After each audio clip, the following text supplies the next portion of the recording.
या फिर ऑडियंस को बिल्कुल पसंद नहीं आती है? कहीं ऑडियंस को लगता है यार ये रेपिटेटिव हो रहा है। इस चीज़ में वो हर चीज़ है जो जेनजी को भी पसंद आए। इसमें ना कोई फैमिली का ऐसा बाउंड्रीज़ है कि आपको इसी दायरे में रहना है। प्योरिटीज़ भी है, लाइफ भी है, हर चीज़ उसमें है कि आप जिस प्यार और शादी से आज के जनरेशन भाग रहे हैं। लव कभी भी, प्यार कभी भी सेक्रीफाइस के बिना अधूरा है। गाइस अभी सारे cinema houses mostly action film से भरे हुए हैं and what we are lagging with is a good romantic love story emotional drama film. And ऐसे ही एक फिल्म लेकर आ रहे हैं जो हमारी आज की स्टार कास्ट है, तेरा मेरा नाता। वो आज एक बहुत ही खूबसूरत, एक बहुत ही प्यार भरी, बहुत ही एक फैमिली बॉन्डिंग टाइप की फिल्म लेकर आ रहे हैं। So let's welcome the star cast. First we have Suraj Kumar, the actor of the film, then we have Ambika Vani, then we have Chanda Patel, the producer of the film. So, welcome you all. So, what is the film about? एक ऐसी story है इसमें जो family bonding दिखाते हैं और प्यार में एक दूसरे के लिए कैसे सेक्रीफाइस करते हैं, उसकी प्योरिटी दिखाते हैं। Like actually it's a journey of two people, दो लोगों की जर्नी है, जिसमें दोस्ती से कैसे वो प्यार में बदलता है, प्यार से कैसे वो सेक्रीफाइस में बदलता है, सेक्रीफाइस से वो कहाँ तक वो स्टोरी जाती है, उसके ऊपर बेसिकली ये पूरा है। आप लोगों का इस रोल को हाँ कहने का रीजन क्या था? सबसे पहला रीज़न ये था कि ये बहुत चैलेंजिंग रोल था मेरे लिए, स्पेसिफिकली मेरे लिए, क्योंकि मैंने ब्लाइंड कैरेक्टर इसमें प्ले किया है। तो ऑब्वियसली ये मेरा पहला अटेम्प्ट था ब्लाइंड कैरेक्टर को प्ले करने का, और तो मुझे इस चीज़ में सीखने के लिए, प्लस मैम के साथ काम करने के लिए, और इस स्टोरी को लेके मैं काफ़ी एक्साइटेड था, इसलिए मैंने इसमें हाँ बोला। Ambika for you? जो सूरज का एक किरदार है, एक ब्लाइंड मैन का है। सो एक ऐसा किरदार जो एक ब्लाइंड मैन से प्यार करता है, तो ये मेरे लिए बिल्कुल नया था, तो मुझे इसलिए ये अच्छा लगा। Okay, so when it comes to romantic films और जब एक इमोशनल टाइप की फिल्म्स आती हैं, either they are a massive hit या फिर ऑडियंस को बिल्कुल पसंद नहीं आती है। कहीं ऑडियंस को लगता है यार ये रेपिटेटिव हो रहा है, या तो अगर कुछ बहुत आउट ऑफ द बॉक्स होता है कि कि कुछ बहुत अलग ही एंगल, कुछ बहुत अलग ही स्टोरी दे दी है। So what is that element in your film? मुझे लगता है कि ये फ़िल्म काफ़ी अलग है, जो आजकल की फ़िल्में आ रही हैं, उनसे थोड़ा अलग है। प्यार दिखाया गया है, रिश्तों का महत्व दिखाया गया है, तो काफ़ी टाइम बाद कुछ ऐसी फ़िल्म आ रही है, जो हम 90s एंड 20 में देखते थे, जो आप अपने दोस्त और परिवार, किसी भी एज ग्रुप के साथ आप जा सकते हैं थिएटर में देखने। Okay, so when it comes to like ऐसी फिल्म्स रिश्तों के महत्व पे, सो आज की generation, yes we value our relationships but we want that distance also, या we want that privacy, we want that secrecy. So what do you have to say about it? क्यों लगता है आपको आज की जनरेशन को ये फिल्म देखनी चाहिए? इस चीज़ में वो हर चीज़ है जो जेनजी को भी पसंद आए। इसमें ना कोई फैमिली का ऐसा बाउंड्रीज़ है कि आपको इसी दायरे में रहना है। बाउंड्रीज़ भी नहीं है, प्योरिटीज़ भी है, लाइफ भी है, हर चीज़ उसमें है कि आप जिस प्यार और शादी से आज के जनरेशन भाग रहे हैं, इसमें वो सब कुछ भी नहीं दिखाया है कि आपको प्यार क्यों करना चाहिए, नहीं करना। उसको प्यार करना चाहिए, तरीका आपका डिफरेंट होनी चाहिए। ऐसा नहीं कि प्यार में ये आपको बंध जाना होता है। वो सब चीज़ आपको इसमें देखने को मिलेगा। प्लस इसमें ना अपने कंफर्ट जोन से बाहर जाके कैसे प्यार करते हैं, आज की जनरेशन को ये सीखने ज़रूर मिलेगा। बट आज की जनरेशन के अगर हम व्यूज लें, नहीं, जैसे मैं आज की बहुत जनरेशन ऐसी है, जो मैंने जितना ऑब्जर्व किया है, कि कंफर्ट जोन जब तक है तब तक प्यार चल रहा है। Correct correct. हाँ, जब कंफर्ट जोन खत्म, तब एक्चुअल फाइट चालू होती है, एक्चुअल ड्रामा चालू होता है। तो इसमें आपको उन चीज़ों का महत्व समझ आएगा कि उन छोटी-छोटी चीज़ों से ज़्यादा वो रिलेशनशिप मायने रखता है। Okay, so what I have observed is कि um, आज की जनरेशन में इट्स मोर लाइक कि मतलब if it this relationship is not good for me, अगर कोई बाउंड्री है या कोई रेस्ट्रिक्शन है, तो people choose to walk away from that relationship, be it any, be it with your friends, be it with your family, be it with your boyfriend और girlfriend. उसके बाद we glamorize Laila Majnu, Heer Ranjha, and कोई सैक्रिफाइस नहीं करना है हमें, ये तो नहीं चलेगा शायद। लव कभी भी, प्यार कभी भी सैक्रिफाइस के बिना अधूरा है, और आज की जनरेशन सैक्रिफाइस से दूर भागती है। Okay, so what you have to say about Gen Z and जो मॉडर्न रिलेशनशिप्स का जो एक बिल्कुल एक चेंज्ड रूप आ रहा है, what do you have to say about it? शायद उस चीज़ को रोके हमारी फ़िल्म देखना चाहिए। ओके, सो अभी रिसेंट में कंट्रोवर्सी हुई थी बिकॉज आजकल dating is not that pure. Matlab, it's just that I can be with a person, but I will not have any commitment or I'm there for any benefit. Just an example, right? So अभी recent में controversy हुई, अगर आपने सुनी हुई हो, प्रणीत मोरे वाली.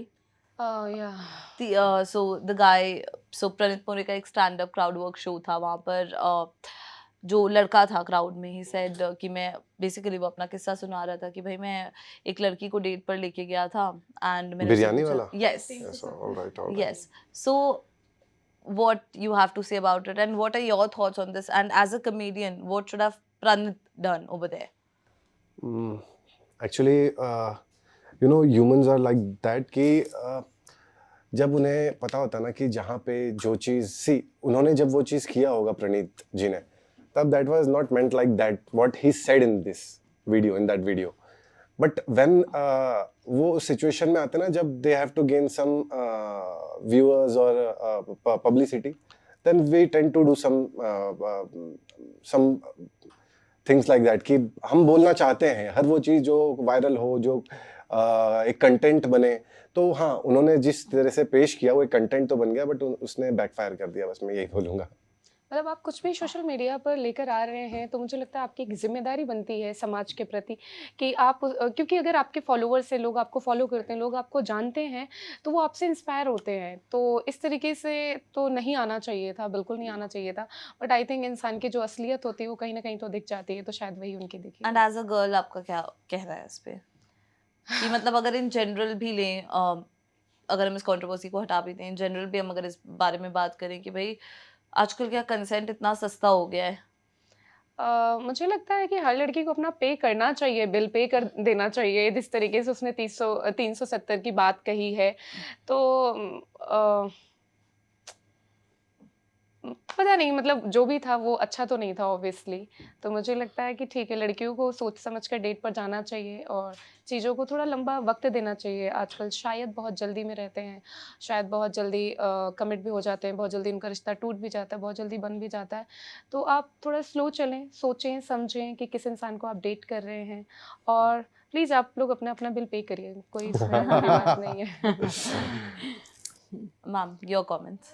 मैं ये कहूँगी कि अच्छी और ख़राब तो पहले से ही आते रहे हैं. कुछ लोग अच्छे हैं, कुछ ख़राब हैं, तो इसकी वजह से लोग प्यार करना और रिश्तों से विश्वास हटा देना, ये भी तो सही नहीं है. और हम जिस चीज़ों को दिखाएंगे, आप अच्छा ख़राब दोनों होती है, पर हम हमेशा बुरा ही क्यों दिखाएं? कुछ अच्छी एंगल भी हम दिखा सकते हैं. 10 में से कुछ 2-4 तो अच्छे होते हैं ना, करेक्ट. कभी उन चीज़ों को भी बाहर लाना चाहिए.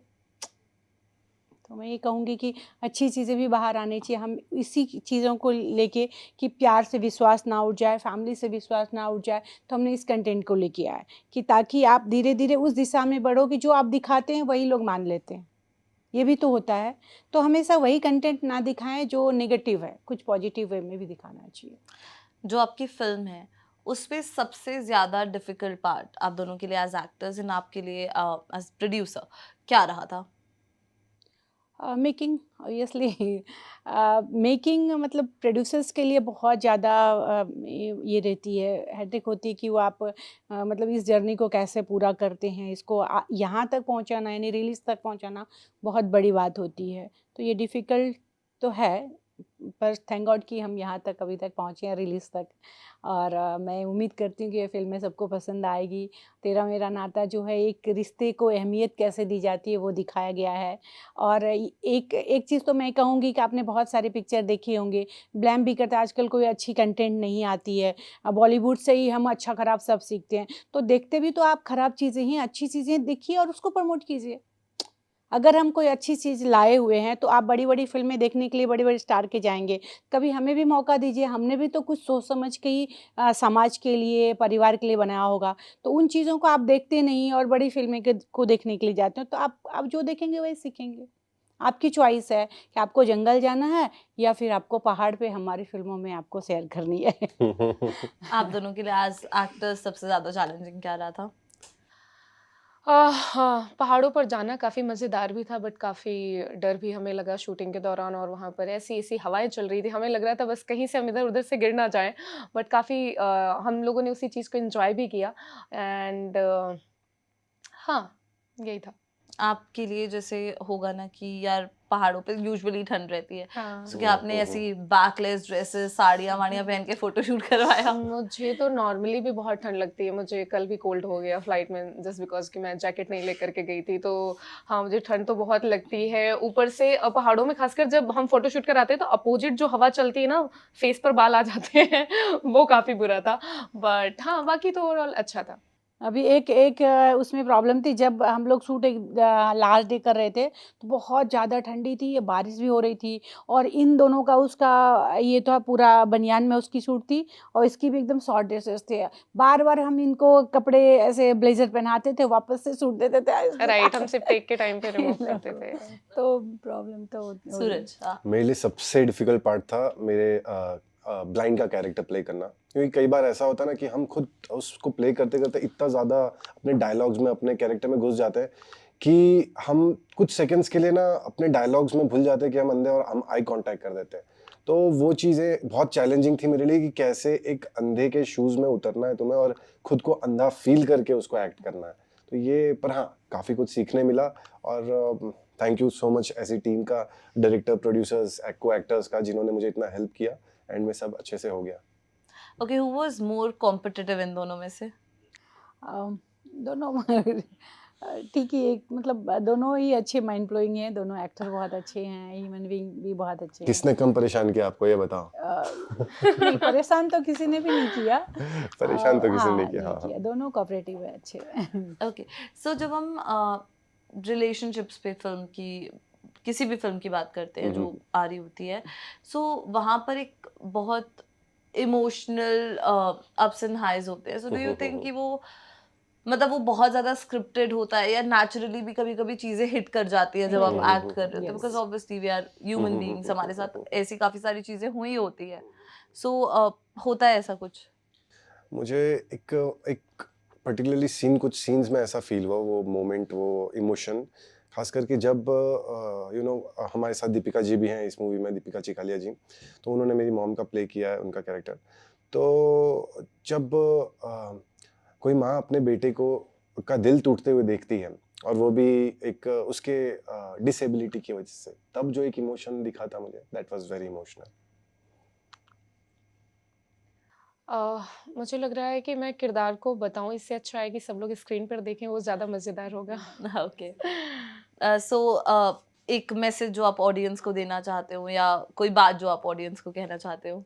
बस मैं यही कहना चाहूँगी कि तेरा मेरा नाता सच में रिश्तों को जोड़ने वाली एक बहुत अच्छी कंटेंट है, इसको सब लोग देखें।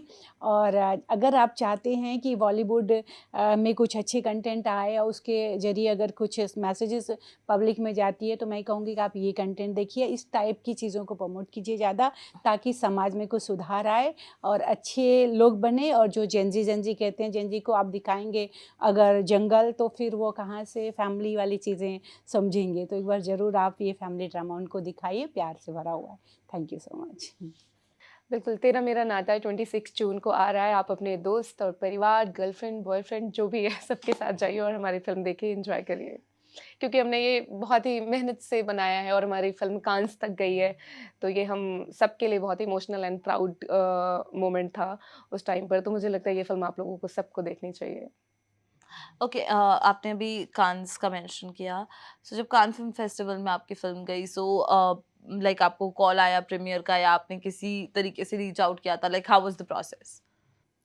कान्स के लिए मतलब यहाँ तक सफ़र करना तो बहुत मुश्किल था मेरे लिए, लेकिन जो कुछ मैंने उसमें से सीखा, जो चीज़ें मैंने की, वो मतलब मैं बयान नहीं कर सकती कि मैंने किस किस चीज़ों से गुज़री हूँ वहाँ तक पहुँचने में।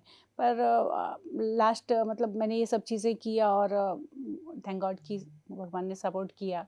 मतलब मेरे हौसले को टूटने नहीं दिया। फाइनली ईमेल आ गया। फाइनली यस, फाइनली आ गई। ओके, सो वहाँ पर एक्सपीरियंस क्या था? मतलब वहाँ पर जो जिन लोगों ने देखा होगा, उनका हुँ। रिस्पॉन्स कैसा आया था उन फिल्म को लोग का लेकर? बहुत अच्छा रिस्पॉन्स, इसलिए उन लोग का इंटरेस्ट इसलिए था कि आजकल जो पहले मतलब कंटेंट जो बीच में गए ना, अभी तो थोड़ी अच्छी आ रही है, क्योंकि उससे उन लोग को थोड़ा सा था कि कुछ अच्छी चीज़ें आए, क्योंकि हमारा जो समाज है कुछ अच्छा चीज़ देखना चाहता, फिर से वो बॉन्डिंग परिवार का देखना चाहता, फिर से वो प्यार देखना चाहता है जो ढूंढ रहे हैं। तो उनको लगा कि ये लगता है कि अब कुछ नई दिशा की तरफ बॉलीवुड जा रही है, अगर इस तरह की कंटेंट बनेंगे, इस तरह की फ़िल्में बनेंगे तो शायद दिशा थोड़ी चेंज हो सकती है। मुझे लगता है सैयारा भी कुछ डीप लव जैसा ही था उसमें भी। करेक्ट। तो कुछ ऐसी चीज़ें अब आ रही है जो लोगों को अब एक नई दिशा बॉलीवुड के ज़रिए मिलेगी।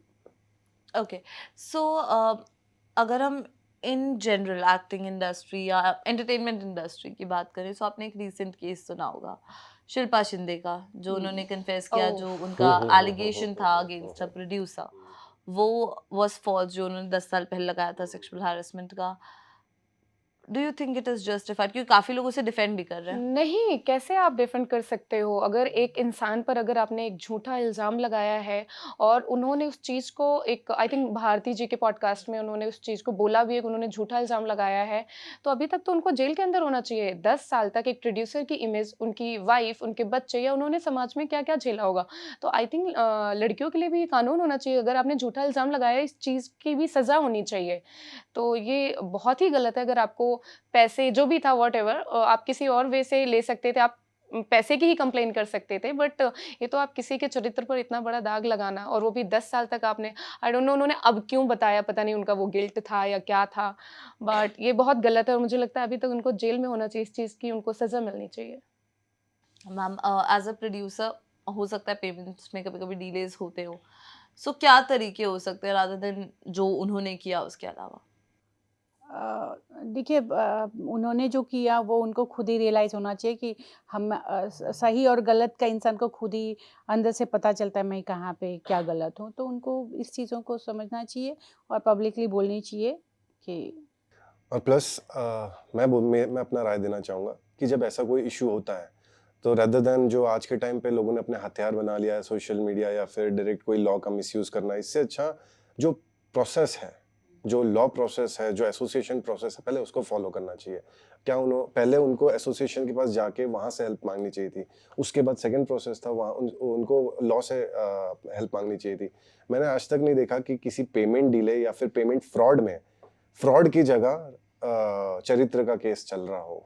ये तो कहीं हमारा कानून वरना उसके लिए ये रखता ना कि अगर कोई कोई पैसा डिले करता है, you can put this blame on him, ऐसा नहीं है। सही उसके लिए तरीका तो हमेशा उसके लिए सही। Proper yes. संविधान है, प्रावधान हाँ, है, यस, यस। लॉज हैं, तो उनको उसकी जगह ये मिला, that was very smart play. Okay, and Suraj, last question है ये सेगमेंट का हम्म। हमारे। सो पहली चीज, I am a girl, I understand लड़कियों के साथ चीजें होती हैं, हाँ, बिल्कुल बट बिल्कुल there are problems with men too. बिल्कुल बिल्कुल ठीक है, ऐसे सिचुएशंस में like how difficult it is for a man to cope up with all this, और क्या क्या चीजें आपने देखी होंगी शायद इतने सालों में, क्या क्या चीजें एक आदमी को फेस करनी पड़ती है? मैं पहले तो बोलूँगा कि नो डाउट लड़कियों से थोड़ा सा ज़्यादा इजी होता है लड़कों के लिए, नो डाउट। लड़कियां अपना घर छोड़ के आती है, उनके लिए ज़्यादा ये करेक्ट। मैटर करता है। लड़के छोड़ के आते हैं, वो ऐसे भी थोड़े से घूमने फिरने में माहिर होते हैं। बट हाँ, मेहनत दोनों की लगती है। बट हाँ, लड़कों के लिए ज़्यादा कॉम्पिटिटिव अब बनते जा रहा है ये इंडस्ट्री, क्योंकि अब ना बहुत प्लेटफॉर्म्स हैं उस जिसके थ्रू सब प्रमोट इजीली होते हैं, और लड़कियों को उसकी वजह से ज़्यादा काम मिल रहा है, जो भी रीज़न हो एक्स वाई जेड। और लड़कों को सिर्फ वही पॉलिटिक्स बेस्ड, जो पहचान बेस्ड वही काम मिल रहा है। अपॉर्चुनिटी खुल गए, लेकिन फिर भी लड़कों को एक बाइजनेस से उनको उतने अपॉर्चुनिटीज़ नहीं मिलते जितने लड़कियों को मिलने चाहिए। जब आप नोटिस करोगे तो आपको ये चीज़ दिखेगा वहाँ पे इंडस्ट्री में। ओके, एनी लास्ट मैसेज आपके एंड से फॉर आवर ऑडियंसेस? अ, बस एक अच्छा इंसान बनना सीखें, और हमारे मूवी देखने के लिए 26 तारीख को अपने फैमिली के साथ ज़रूर पहुँचें। Thank you so much. Okay, so अगर आपको एक्शन से अलग कुछ, घिसी पिटी स्टोरीज से अलग, या कुछ एकदम ही नया, कुछ फैमिली टाइप्स देखना है, तो 26 जून को जाएं, तेरा मेरा नाता देखें। एंड तब तक के लिए subscribe to our channel and keep watching Bollywood life.